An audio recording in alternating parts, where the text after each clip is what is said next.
आज की क्लास में दोस्तों मैं आपके लिए लेकर आई हूँ कंप्यूटर के मोस्ट इंपोर्टेंट 100 प्रश्नों का संग्रह, जो कि आपके आने वाली परीक्षा के लिए काफी महत्वपूर्ण है। तो इस वीडियो में लास्ट तक बने रहिएगा। सभी प्रश्न आपके लिए यहाँ पर मोस्ट इंपोर्टेंट और सिलेक्टेड रखे गए हैं। पहला प्रश्न देखेंगे हम लोग दोस्तों। पहला प्रश्न आपकी स्क्रीन पर, कंप्यूटर के मुख्य सिस्टम बोर्ड को डैश कहते हैं। कंप्यूटर के मुख्य सिस्टम बोर्ड को दोस्तों क्या कहते हैं, आपसे पूछा जा रहा है। मदरबोर्ड, प्रोसेसर, माइक्रोचिप या फिर इनमें से कोई नहीं। तो दोस्तों आपको बता दें, कंप्यूटर का जो मुख्य सिस्टम बोर्ड होता है वो आपका मदरबोर्ड कहलाता है। ये आंसर आपके यहाँ पर बिल्कुल राइट हो जाएगा। अगला प्रश्न देखिए, कंप्यूटर में बिल्ट परमानेंट मेमोरी को क्या कहते हैं। तो दोस्तों कंप्यूटर में बिल्ट परमानेंट मेमोरी क्या कहलाती है, रैम, रोम, सीपीयू या फिर सीडी रोम। ये कहलाती है दोस्तों रोम। रोम यानी कि read only memory. B answer आपका यहाँ पर राइट होगा। अगला प्रश्न हम लोग देखेंगे, निम्नलिखित में से कौन एनटीएफएस का पूर्ण रूप है। एनटीएफएस का पूर्ण रूप दोस्तों आपको यहाँ पर बताना है। राइट आंसर की बात करें तो दोस्तों राइट आंसर यहाँ पर बी हो जाएगा। एनटीएफएस का पूर्ण रूप यहाँ पर न्यू टेक्नोलॉजी फाइल सिस्टम होता है। आप लोग नोट कर सकते हैं। बी आंसर आपका यहाँ पर राइट हो जाएगा। नेक्स्ट देखिए दोस्तों, अगला प्रश्न हमारा, निम्नलिखित में से कौन सा हार्डवेयर नहीं है। मोस्ट इंपोर्टेंट प्रश्न है दोस्तों। ऑप्शन दिया हुआ है प्रोसेसिंग चिप, प्रिंटर, माउस या फिर जावा। हार्डवेयर डिवाइस की बात करें तो दोस्तों ऐसी डिवाइस जिनको हम छू सकते हैं वो हार्डवेयर डिवाइस कहलाती हैं। प्रोसेसिंग चिप, प्रिंटर और माउस आपकी हार्डवेयर डिवाइस है, लेकिन जावा जो है ये आपका एक प्रकार की लैंग्वेज होती है, कंप्यूटर की लैंग्वेज होती है जावा। तो हमारा राइट आंसर डी हो जाएगा। डी आपका हार्डवेयर नहीं है। अगला प्रश्न देखेंगे दोस्तों। अगला प्रश्न है, निम्न में से कौन सा वेब ब्राउजर का उदाहरण है। गूगल, एप्पल, मोजिला फायरफॉक्स या फिर माइक्रोसॉफ्ट। वेब ब्राउजर की बात करें तो दोस्तों इनमें से मोजिला फायरफॉक्स जो है ये आपका वेब ब्राउजर का उदाहरण है। सी आंसर आपका यहाँ पर राइट हो जाएगा। मोजिला फायरफॉक्स, क्रोम, ये सब दोस्तों आपका वेब ब्राउजर के उदाहरण होते हैं। अगला प्रश्न है दोस्तों, एक फाइल को सीडी या फिर डीवीडी में कॉपी करने की प्रक्रिया को अक्सर क्या कहा जाता है। तो दोस्तों अगर एक फाइल को सीडी या फिर डीवीडी में कॉपी करना है, इस प्रक्रिया को क्या कहते हैं। स्टोरिंग, बर्निंग, पेस्टिंग या फिर असेंबलिंग। इसको कहा जाता है दोस्तों बर्निंग। बी आंसर आपका यहाँ पर राइट हो जाएगा। अगले प्रश्न की ओर बढ़ेंगे दोस्तों। अगला प्रश्न है हमारा, आपको कर्सर के दाईं ओर वर्णों को हटाने में कौन सी कुंजी सक्षम बनाती है। मोस्ट इंपोर्टेंट प्रश्न है दोस्तों, कर्सर के दाईं ओर वर्णों को हटाने के लिए कौन सी की यूज की जाती है। एंड की, बैक स्पेस की, डिलीट की या फिर होम की। ये की जाती है दोस्तों डिलीट की। सी आंसर आपका यहाँ पर राइट हो जाएगा। नेक्स्ट देखिए दोस्तों, अगला प्रश्न हमारा, डैश का प्रयोग एक वेब पेज बनाने के लिए किया जाता है। इनमें से किसका प्रयोग दोस्तों वेब पेज को बनाने में किया जाता है। HTTP का, FTP का, HTML का या फिर इनमें से कोई नहीं। राइट आंसर की बात करें तो दोस्तों HTML का प्रयोग हम लोग वेब पेज को बनाने में करते हैं। इसका फुल फॉर्म होता है हाइपर टेक्स्ट मार्कअप लैंग्वेज। आप लोग नोट कर सकते हैं। अगला प्रश्न देखिए, किस प्रिंटर द्वारा एक स्ट्रोक में एक अक्षर प्रिंट होता है। मोस्ट इंपोर्टेंट दोस्तों, कई बार ये प्रश्न पूछा जा चुका है। कौन सा ऐसा प्रिंटर है जिसमें एक स्ट्रोक में केवल एक अक्षर ही प्रिंट होता है। Plotter, laser printer, dot matrix printer या फिर लाइन प्रिंटर। तो दोस्तों यहाँ पर जो सही आंसर है वो डी के साथ चला जाएगा। लाइन प्रिंटर में एक स्ट्रोक में केवल एक अक्षर ही प्रिंट होता है। डी आंसर आपका यहाँ पर राइट होगा। अगला प्रश्न है, यदि आप सिग्नल को खराब किए बिना नेटवर्क की लंबाई बढ़ाना चाहते हैं तो आप डैश का उपयोग करेंगे। ऑप्शन दिया है दोस्तों गेटवे का, राउटर का, मॉडेम का या फिर रिपीटर का। राइट आंसर हो जाएगा दोस्तों रिपीटर का। रिपीटर का प्रयोग सिग्नल को खराब किए बिना नेटवर्क की लंबाई को बढ़ाने के लिए किया जाता है। डी आंसर आपका यहाँ पर राइट हो जाएगा। अगला प्रश्न है, कीबोर्ड में फंक्शन की संख्या कितनी होती है। तो दोस्तों कीबोर्ड आपने देखा होगा, उसमें ऊपर की तरफ फंक्शन कीज होती हैं। वो कितनी होती है, उनकी संख्या कितनी होती है आपसे पूछा जा रहा है। तो दोस्तों उनकी संख्या 12 होती है। बी आंसर आपका यहाँ पर राइट होगा। नेक्स्ट देखिए दोस्तों, अगला प्रश्न हमारा, OCR का पूर्ण रूप क्या है। OCR का फुल फॉर्म आपसे पूछा जा रहा है। इसका फुल फॉर्म होता है दोस्तों optical character recognition. B answer आपका यहाँ पर राइट हो जाएगा। अगला प्रश्न है, अधिकांश प्रोडक्ट्स पर प्रिंटेड लाइनों के पैटर्न को कहते हैं। तो दोस्तों अधिकांश प्रोडक्ट पर आपने पीछे की ओर प्रिंटेड लाइन लिखी होगी ब्लैक कलर की। उसको क्या कहते हैं। बारकोड कहते हैं, स्कैनर्स कहते हैं, प्राइसेस कहते हैं या फिर कोड कहते हैं। ये दोस्तों बारकोड्स कहलाता है। ये आंसर आपका यहाँ पर राइट हो जाएगा। नेक्स्ट देखिए दोस्तों, अगला प्रश्न है, CTRL, शिफ्ट और ALT को कौन सी कुंजियां कहते हैं। दोस्तों अगर बात करेंगे किस प्रकार की कुंजियां होती हैं, इनको कौन सी कुंजियां कहते हैं, तो दोस्तों ये आपकी मॉडिफायर कुंजियां होती हैं। बी आंसर आपका पर राइट हो जाएगा। अगला प्रश्न देखिए दोस्तों, अगला प्रश्न है हमारा, गेम खेलना किससे आसान हो जाता है? कीबोर्ड से, माउस से, जॉयस्टिक से या फिर ये सभी, इनमें से सभी से? राइट आंसर यहाँ पर हो जाएगा जॉयस्टिक। जॉयस्टिक का प्रयोग दोस्तों गेम खेलने के लिए किया जाता है। सी आंसर आपका यहाँ पर राइट हो जाएगा। अगला प्रश्न है, कंप्यूटर के मेमोरी में डाले गए कार्य को प्रदर्शित करता है। कौन प्रदर्शित करता है? मॉनिटर, प्रिंटर, रैम या फिर रोम? तो दोस्तों ये प्रदर्शित करता है मॉनिटर। ए आंसर आपका यहाँ पर बिल्कुल सही होगा। अगला प्रश्न देखिए दोस्तों, अगला प्रश्न हमारा, पहला कंप्यूटर माउस किसने बनाया था? मोस्ट इंपोर्टेंट दोस्तों, कंप्यूटर माउस की बात हो रही है। पहला जो माउस था ये किसने बनाया था? ये बनाया था दोस्तों डगलस एंजेड बर्ड ने। बी आंसर आपका यहाँ पर राइट हो जाएगा। डगलस एंजेड बर्ड ने पहला माउस का आविष्कार किया था। अगला प्रश्न देखेंगे, कंप्यूटर में डेटा किसे कहा जाता है? चिन्ह को, संख्या को, दी गई सूचनाओं को या फिर चिन्ह व संख्यात्मक सूचना को? तो दोस्तों जो कंप्यूटर में डेटा होता है वो चिन्ह व संख्यात्मक सूचना को कहते हैं, यानी कि डी आंसर आपका यहाँ पर राइट हो जाएगा। अगला प्रश्न देखिए दोस्तों, ईडीपी क्या है? ईडीपी का फुल फॉर्म आपसे पूछा जा रहा है, इसका फुल फॉर्म क्या होता है? आपको बता दें दोस्तों, ईडीपी का फुल फॉर्म होता है electronic data processing. D answer आपका यहाँ पर राइट हो जाएगा। नेक्स्ट देखिए, डैश एक इनपुट डिवाइस है जिसका उपयोग कंप्यूटर पर किसी व्यक्ति की आवाज को सेव करने के लिए किया जाता है। तो दोस्तों कौन सी ऐसी इनपुट डिवाइस है जिसका उपयोग कंप्यूटर पर किसी व्यक्ति की आवाज को सेव करने के लिए किया जाता है? स्पीकर, स्कैनर, माइक्रोफोन या फिर जॉयस्टिक? आपको बता दें दोस्तों, माइक्रोफोन एक ऐसी इनपुट डिवाइस है जिसका उपयोग कंप्यूटर पर आवाज को सेव करने के लिए किया जाता है। सी आंसर आपका यहाँ पर राइट हो जाएगा। अगला प्रश्न देखिए दोस्तों, अगला प्रश्न है, डैश एक इम्पैक्ट प्रिंटर है। तो दोस्तों इनमें से कौन सा एक इम्पैक्ट प्रिंटर है? इम्पैक्ट प्रिंटर उन्हें कहते हैं जिसमें आपका इंक, रिबन इत्यादि का प्रयोग होता है। तो दोस्तों आपको बता दें, इनमें से डॉट मैट्रिक्स जो है ये आपका इम्पैक्ट प्रिंटर का उदाहरण है। बी आंसर आपका यहाँ पर राइट हो जाएगा। बाकी सब जो यहाँ पर है वो आपके नॉन इम्पैक्ट प्रिंटर के उदाहरण है। अगले प्रश्न की ओर बढ़ेंगे, एमएस वर्ड में F12 की का उपयोग करके कौन सा डायलॉग बॉक्स खुलता है? एमएस वर्ड में दोस्तों जब हम लोग F12 की को प्रेस करते हैं तो सेव एज का डायलॉग बॉक्स खुलता है। ये आंसर आपका यहाँ पर राइट हो जाएगा। नेक्स्ट देखिए दोस्तों, अगला प्रश्न हमारा, सुपर कंप्यूटर किस प्रकार अन्य कंप्यूटरों से भिन्न है? सुपर कंप्यूटर की बात करें तो दोस्तों ये अन्य कंप्यूटर से भिन्न होता है क्योंकि इसमें गणना क्षमता और बड़ी मेमोरी स्टोरेज होती है। इसी कारण दोस्तों ये अन्य कंप्यूटर से भिन्न होता है। सी आंसर आपका यहाँ पर राइट हो जाएगा। अगला प्रश्न, इलेक्ट्रॉनिक कंपोनेंट वाले थिन प्लेट या बोर्ड को कहते हैं?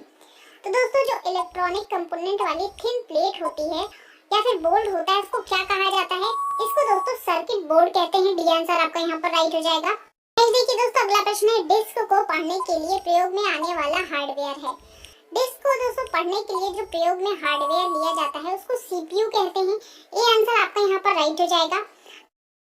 अगला प्रश्न देखिए दोस्तों, अगला प्रश्न है, विशेष प्रकार के संगीत उपकरणों को साउंड कार्डों से कौन सा पोर्ट जोड़ता है? बस, मिनी, यूएसबी या फिर एमआईडीआई?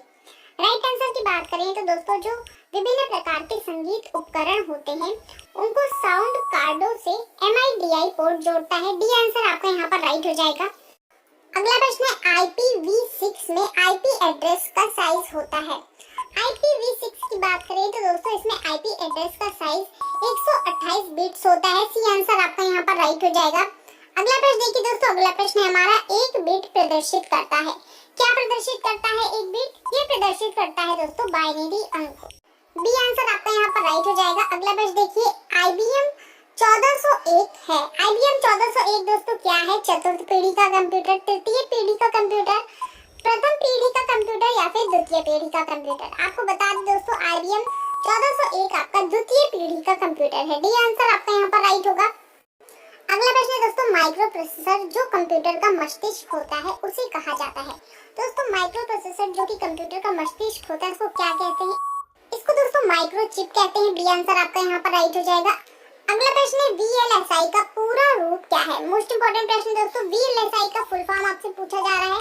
इसका फुल फॉर्म की बात करें तो इसका full form very large scale integration होता है। ये आंसर आपका यहाँ पर राइट हो जाएगा। नेक्स्ट देखिए दोस्तों, अगला प्रश्न है, नॉन वॉलेटाइल स्मृति है। इनमें से नॉन वॉलेटाइल स्मृति कौन सी है? SRAM, DRAM, रोम या फिर उपरोक्त में से कोई नहीं? राइट आंसर हो जाएगा दोस्तों रोम।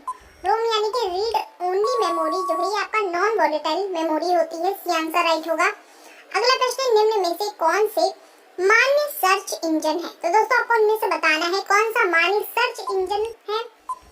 राइट आंसर की बात करें तो दोस्तों इनमें से गूगल, बिंग और याहू जो है ये आपके सर्च इंजन होते हैं। बी आंसर आपका यहाँ पर राइट हो जाएगा।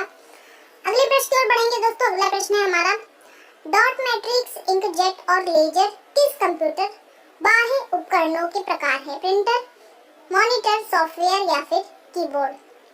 तो दोस्तों अगर बात करें डॉट मैट्रिक्स, इंकजेट और लेजर ये किसके प्रकार हैं? ये आपके प्रिंटर के प्रकार होते हैं। ये आंसर आपका यहाँ पर राइट हो जाएगा। अगला प्रश्न देखिए दोस्तों। अगला प्रश्न है, मदरबोर्ड के कंपोनेंट्स के बीच इंफॉर्मेशन किसके माध्यम से ट्रेवल करता है? मदरबोर्ड जो होता है इनके कंपोनेंट्स के बीच दोस्तों जो इंफॉर्मेशन होती है ये आपका बस के माध्यम से ट्रेवल करता है। डी आंसर आपका यहाँ पर राइट हो जाएगा। अगले प्रश्न की ओर बढ़ेंगे। अगला प्रश्न है हमारा, पीसी का पूरा नाम क्या है? पीसी दोस्तों अक्सर आप लोग सुनते होंगे। पीसी का फुल फॉर्म क्या होता है? सही उत्तर की बात करें तो दोस्तों पीसी का फुल फॉर्म होता है personal computer. B answer right हो जाएगा आपका यहाँ पर। अगला प्रश्न है, कंप्यूटर में आईबीएम का पूरा नाम क्या है? मोस्ट इंपोर्टेंट प्रश्न दोस्तों, आईबीएम इसका नाम आपने सुना होगा। इसका फुल फॉर्म आपसे पूछा जा रहा है, इसका फुल फॉर्म क्या होता है? आपको बता दें दोस्तों इसका फुल फॉर्म होता है इंटरनेशनल बिजनेस मशीन। ये आंसर आपका यहाँ पर राइट हो जाएगा। नेक्स्ट देखिए दोस्तों। अगला प्रश्न है, संपूर्ण कंप्यूटर प्रणाली के लिए संप्रेषण नियंत्रण करता है? संपूर्ण कंप्यूटर प्रणाली में दोस्तों संप्रेषण को कौन नियंत्रण करता है? मदरबोर्ड करता है दोस्तों। ये आंसर आपका यहाँ पर राइट हो जाएगा। अगले प्रश्न की ओर बढ़ेंगे। अगला प्रश्न है हमारा, डीवीडी क्या है? डीवीडी का फुल फॉर्म दोस्तों आपसे पूछा जा रहा है। डीवीडी का फुल फॉर्म क्या होता है? Digital versatile disc, digital video disc, dynamic video disc या फिर डायनेमिक वर्सेटाइल डिस्क। इसका फुल फॉर्म होता है दोस्तों डिजिटल वर्सेटाइल डिस्क। ये आंसर आपका यहाँ पर राइट हो जाएगा। अगला प्रश्न है, निम्न में से किस समूह में केवल इनपुट डिवाइस होते हैं? तो दोस्तों यहाँ पर कुछ समूह दिए हुए हैं, आपको बताना है इनमें से कौन सा समूह है जिसमें केवल इनपुट डिवाइस है। Mouse keyboard, plotter, mouse keyboard scanner, mouse keyboard monitor या फिर माउस कीबोर्ड प्रिंटर। सही उत्तर की बात करें तो दोस्तों यहाँ पर जो सही उत्तर है ये बी के साथ चला जाएगा।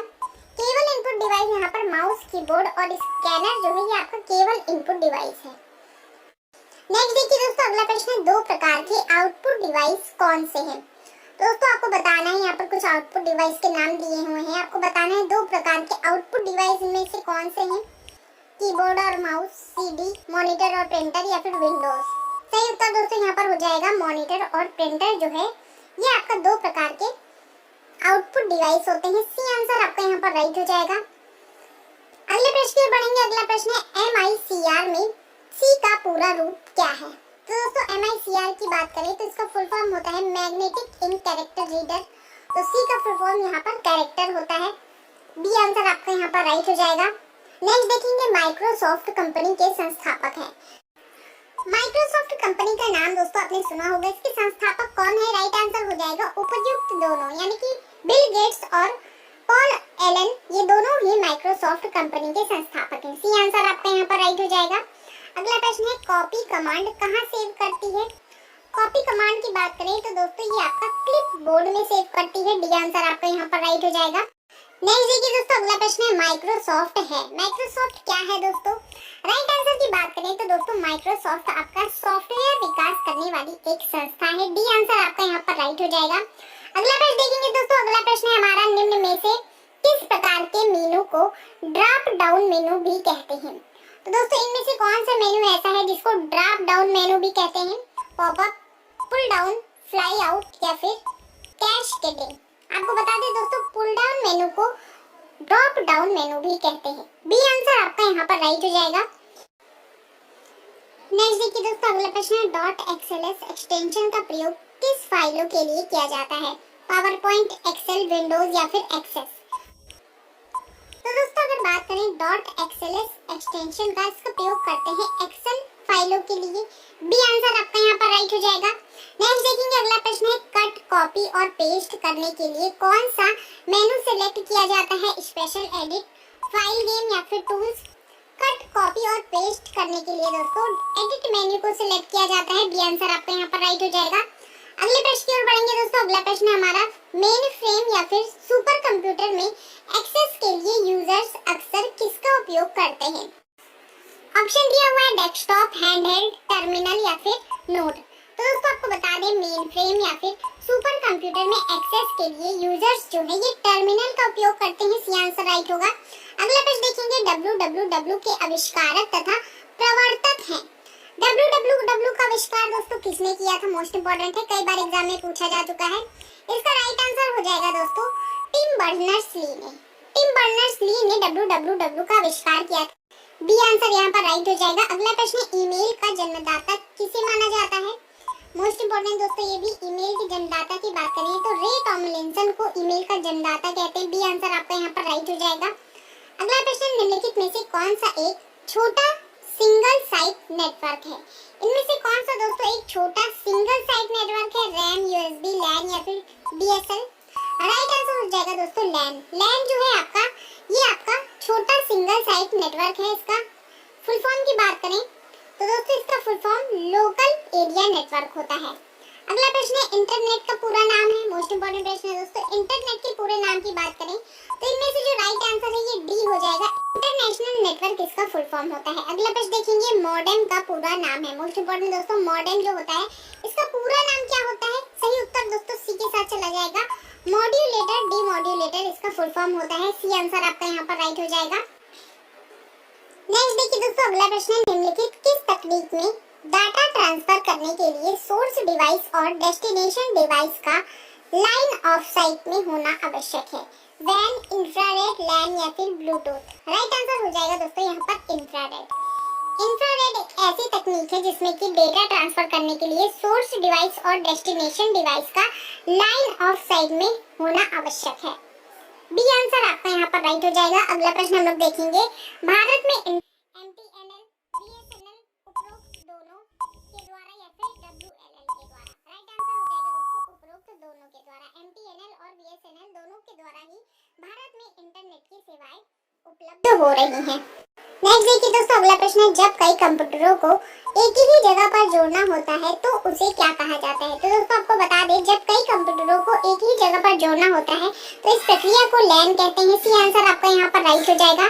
अगला प्रश्न है, वेबसाइट का एड्रेस निम्नलिखित में से क्या कहलाता है? URL, user ID, time stamp या फिर उपरोक्त सभी?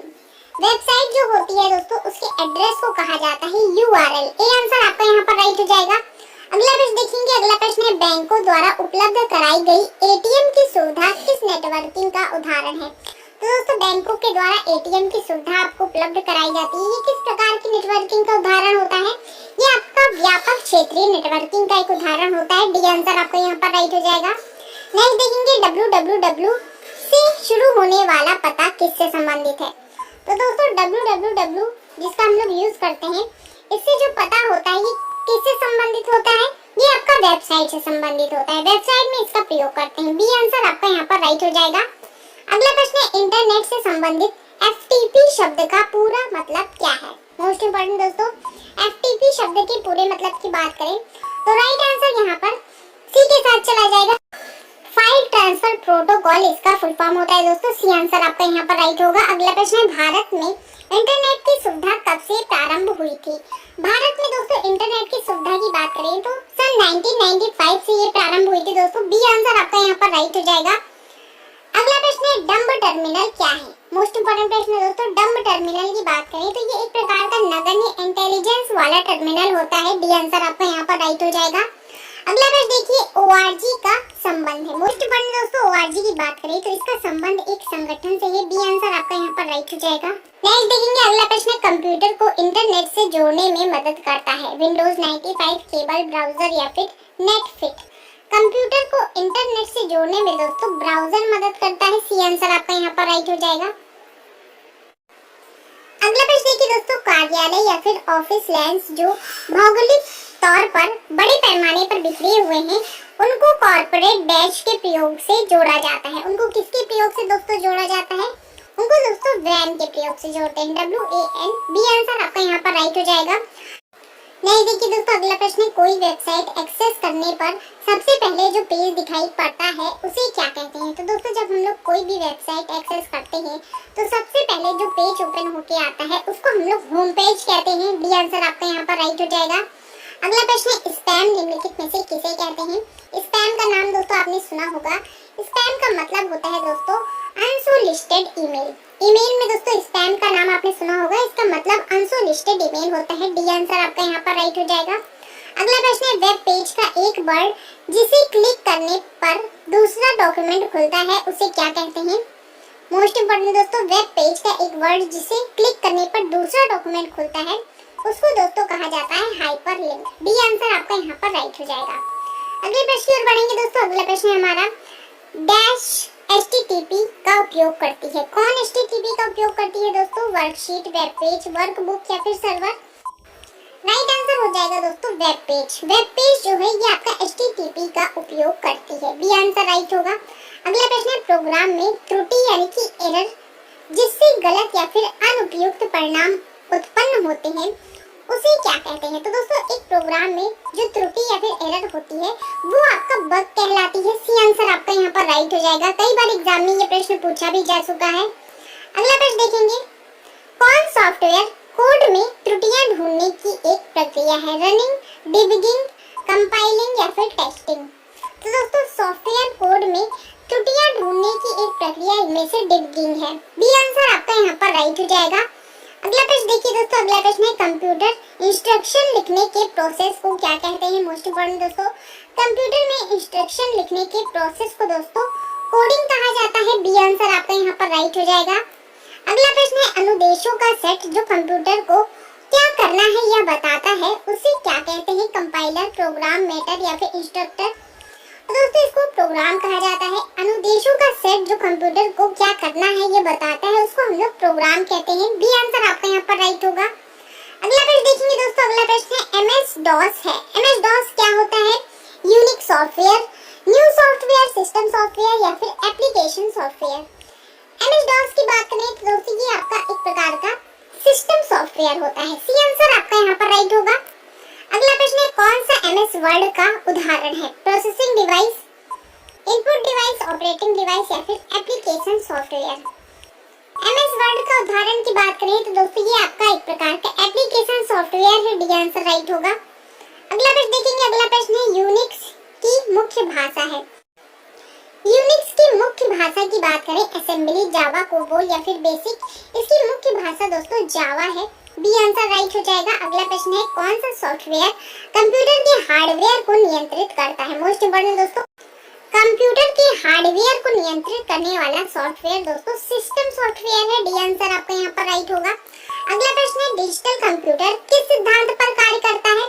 डिजिटल कंप्यूटर की बात करें तो दोस्तों ये आपका गणना के सिद्धांत पर कार्य करता है। ए आंसर आपका यहाँ पर राइट हो जाएगा। अगला प्रश्न दोस्तों CAD का तात्पर्य है। मोस्ट इंपोर्टेंट प्रश्न है दोस्तों। CAD का फुल फॉर्म आपसे पूछा जा रहा है। इसका फुल फॉर्म की बात करें तो दोस्तों इसका फुल फॉर्म होता है computer aided design. A answer आपका यहाँ पर राइट होगा। नेक्स्ट देखेंगे कंपाइलर कंप्यूटर की किस प्रकार की भाषा है। कंपाइलर का दोस्तों आपने नाम सुना होगा। ये कंप्यूटर की किस प्रकार की भाषा होती है। पास्कल भाषा, कोबोल भाषा, उच्च स्तरीय भाषा या फिर निम्न स्तरीय भाषा। ये दोस्तों एक प्रकार की निम्न स्तरीय भाषा होती है। डी आंसर आपका यहाँ पर राइट हो जाएगा। अगला प्रश्न है दोस्तों असेंबलर का कार्य है। असेंबलर का क्या कार्य होता है। असेंबली भाषा को यंत्र भाषा में परिवर्तित करना, असेंबली भाषा को उच्च स्तरीय भाषा में परिवर्तित करना, बेसिक भाषा को यंत्र भाषा में परिवर्तित करना या फिर उच्च स्तरीय भाषा को यंत्र भाषा में परिवर्तित करना। सही उत्तर की बात करें तो दोस्तों इसका काम होता है असेंबली भाषा को यंत्र भाषा में परिवर्तित करना। ये आंसर आपका यहाँ पर राइट होगा। अगला प्रश्न दोस्तों टैली सॉफ्टवेयर का प्रयोग किस काम के लिए किया जाता है। नेटवर्किंग, अकाउंटिंग, DTP या फिर संचार। टैली सॉफ्टवेयर की बात करें तो दोस्तों इसका प्रयोग किया जाता है अकाउंटिंग के लिए। बी आंसर राइट हो जाएगा। नेक्स्ट देखेंगे कंप्यूटर में सिस्टम सॉफ्टवेयर का सबसे महत्वपूर्ण भाग कौन सा है। ऑपरेटिंग सिस्टम, पैकेज, कंपाइलर या फिर इंटरप्रेटर। सिस्टम सॉफ्टवेयर का सबसे महत्वपूर्ण भाग दोस्तों होता है इनमें से ऑपरेटिंग सिस्टम। ये आंसर आपका यहाँ पर राइट हो जाएगा। अगला प्रश्न देखेंगे ओरेकल है। ओरेकल क्या होता है दोस्तों। शब्द संसाधक सॉफ्टवेयर, डेटाबेस सॉफ्टवेयर, एक प्रचालन तंत्र या फिर उपर्युक्त तीनों। ओरेकल की बात करें तो दोस्तों ये एक प्रकार का डेटाबेस सॉफ्टवेयर होता है। बी आंसर आपका यहाँ पर राइट होगा। अगला प्रश्न है डॉस का उपयोग क्या है। ऑप्शन दिया हुआ है यूजर तथा कंप्यूटर के बीच संबंध स्थापित करना, इनपुट तथा आउटपुट कार्यों को नियंत्रित करना, ए और बी दोनों या फिर इनमें से कोई नहीं। डॉस का उपयोग दोस्तों इनमें से ये दोनों ही है, यानी कि सी आंसर राइट हो जाएगा। यूजर तथा कंप्यूटर के बीच संबंध स्थापित करना और इनपुट तथा आउटपुट कार्यों को नियंत्रित करना इसका कार्य होता है। अगला प्रश्न है, सीडी को कॉम्पैक्ट डिस्क के अलावा अन्य किस नाम से जाना जाता है? सीडी जो होती है दोस्तों, इसको कॉम्पैक्ट डिस्क कहते हैं और इसके अलावा इसको ऑप्टिकल डिस्क भी कहते हैं। सी आंसर आपका यहाँ पर राइट होगा। अगला प्रश्न है दोस्तों, एक्सेसरीज जिस स्थान पर सिस्टम यूनिट से जुड़े होते हैं उसे क्या कहते हैं? ऑप्शन दिया हुआ है रिंग, पोर्ट, बस या फिर यस। तो दोस्तों कोई भी एक्सेसरीज जिस स्थान पर सिस्टम यूनिट से जुड़ते हैं उसको पोर्ट कहते हैं। बी आंसर आपका यहाँ पर राइट होगा। अगला प्रश्न है, डिस्क को ट्रैकों तथा सेक्टरों में विभाजित करने की प्रक्रिया क्या है? डिस्क को दोस्तों ट्रैकों तथा सेक्टरों में विभाजित करने की प्रक्रिया को फॉर्मेटिंग कहा जाता है। सी आंसर आपका यहाँ पर राइट हो जाएगा। अगला प्रश्न देखेंगे दोस्तों, अगला प्रश्न है, सीपीयू के लिए सामान्य गणित परफॉर्म करता है, यानी कि समान गणितीय प्रक्रिया सीपीयू में कहाँ पर होती है?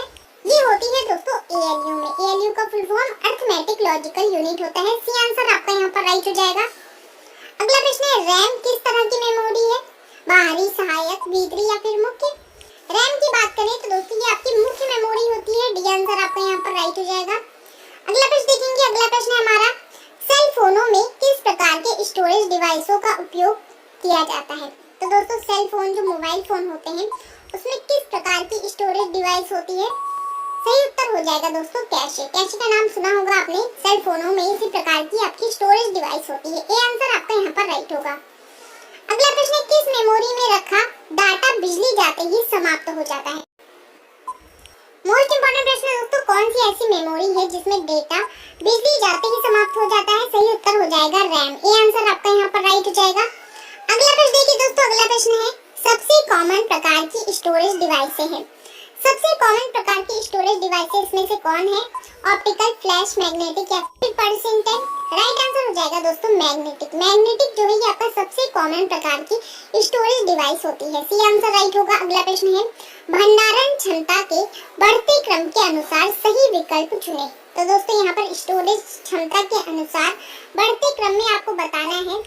बढ़ते क्रम की बात करें तो दोस्तों यहाँ पर राइट आंसर जो है ये आपका ए के साथ चला जाएगा। सबसे कम भंडारण क्षमता CDRW में होती है, उसके बाद DVD, उसके बाद ब्लू रे डिस्क और सबसे ज्यादा भंडारण क्षमता होती है दोस्तों हार्ड डिस्क में। ये आंसर आपका यहाँ पर राइट होगा। अगला प्रश्न है, जिप फाइलें हैं। जिप फाइलें दोस्तों क्या होती हैं? ये एक प्रकार की कंप्रेस्ड फाइल होती है। ये आंसर आपका यहाँ पर राइट हो जाएगा। अगला प्रश्न दोस्तों, रिफ्रेश ऑपरेशन के लिए शॉर्टकट चुने, F1, F2, F5 या फिर F12। रिफ्रेश करने के लिए दोस्तों इसमें से जो शॉर्टकट की यूज होती है वो आपकी F5 है। सी आंसर आपका यहाँ पर राइट होगा। अगला प्रश्न है, वैक्यूम ट्यूब का आविष्कार कब किया गया था? 1900, 1910, 1880 या फिर 1906? वैक्यूम ट्यूब की बात करें तो दोस्तों इसका आविष्कार किया गया था 1906 में। डी आंसर आपका यहाँ पर राइट होगा। नेक्स्ट देखेंगे, निम्न में से कौन सा हाई लेवल लैंग्वेज का एक उचित समूह है? तो दोस्तों यहाँ पर कुछ समूह दिए हुए हैं आपको हाई लेवल लैंग्वेज के। उचित समूह को बताना है इनमें से कौन सा है। राइट आंसर जो है दोस्तों यहाँ पर डी के साथ चला जाएगा। RPG, LISP और स्नोबॉल जो है ये आपका एक प्रकार की हाई लेवल लैंग्वेज का उदाहरण है। डी आंसर आपका यहाँ पर राइट हो जाएगा। अगला प्रश्न है, निम्न में से कौन सा मुख्य मेमोरी में प्रयोग आता है? DDR, DRAM, SRAM या फिर PRAM? मुख्य मेमोरी में दोस्तों इसमें से प्रयोग आता है DRAM। D answer